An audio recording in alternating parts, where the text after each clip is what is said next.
What else? You can compare this shelving with this miniature wooden crate in 1:12. Also, you can compare with this dining table.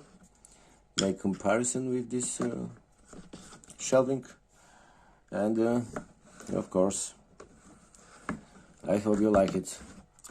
Well, this is pine wood, if I didn't said about it, and I'm gonna soon make wider variation of this shelving, which will be like 2.5 times wider than this one.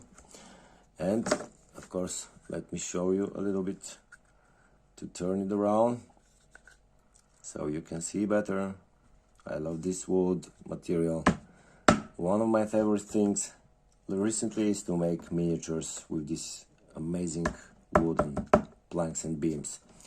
Thank you for watching my videos, and please comment below if you like to see in any color that I will paint this soon in some color. Please give your suggestions in the comments. In what color would you like me to paint this? White, pink, black, red, whatever color. Please tell your opinions. I need a little feedback of yours, and I will be very grateful to have your feedback about what color should I paint this miniature shelving in. Thank you for watching my video.